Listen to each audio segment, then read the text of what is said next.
Les bruits courent dans toutes les rues de Lubumbashi. Il s'agit de la spoliation de la concession du cimetière Rivière des Anges.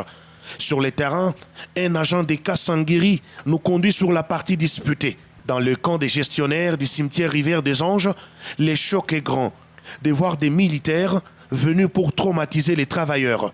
Je suis extrêmement choqué. Choqué de voir qu'un monsieur qui se prétend et qui est certainement pasteur puisse entrer dans une concession de l'État accompagné de militaires, comme si nous étions dans une époque que je pensais résolue et terminée, menacer des travailleurs, nos travailleurs, qui travaillent tous les jours pour que cet endroit soit respectueux et digne, leur faire peur, leur donner un sentiment de... Ils se sont demandé que se passe-t-il? Que nous arrive-t-il? J'ai dû, hier, faire une petite réunion pour que tout ce personnel soit calmé et leur montrer que ce sont des gens, probablement, la justice le dira, de bonne ou de mauvaise foi, je ne sais pas le dire. Mais je suis choqué qu'un pasteur puisse venir profaner un cimetière où nous avons plus de 50, 60 pasteurs qui sont enterrés, que je respecte. Ils doivent se retourner de leur tombe. Quand une personne vient profaner un lieu pour des intérêts d'affairistes et de mensonges, ce n'est pas mon rôle ici d'interférer, et je laisse la justice que je respecte de ce pays et je laisse mes avocats travailler dans ce sens. Je n'ai jamais été contacté directement par ces personnes.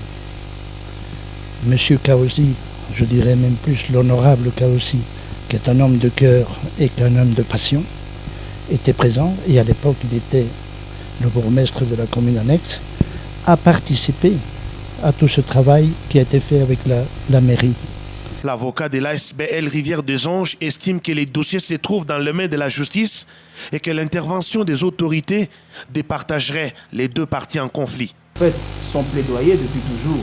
Nous avons saisi, il y a assez longtemps, un certain nombre d'autorités de la place pour alerter tout le monde et dire il faut qu'on agisse tant qu'il en est temps. La loi sur la police des cimetières est claire. D'une part, il est fait obligation de construire la clôture, donc de clôturer les cimetières. D'autre part, il est fait obligation de respecter 500 mètres entre la limite, 50 mètres plutôt, entre la limite des cimetières et les habitations.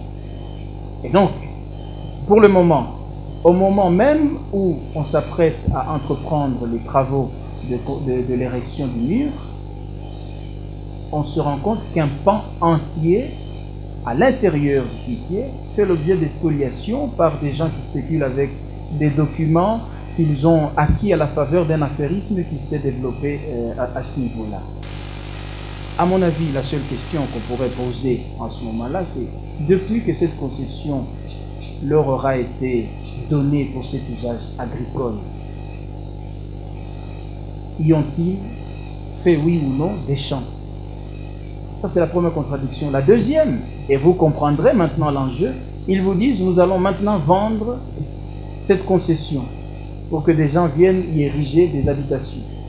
Depuis quand une concession qui vous a été accordée pour un usage agricole, vous allez la convertir pour un usage d'habitation? Voilà un peu ce qu'aurait été mon point de vue à ce propos, sans vouloir rentrer dans d'autres considérations parce que nous les développerons le moment venu en justice. Sur le terrain, les engins travaillent sur les limites où sera érigée la clôture du cimetière. Les gestionnaires de ces lieux de repos des morts affirment rester dans la légalité de leur espace estimé à 100 hectares aujourd'hui.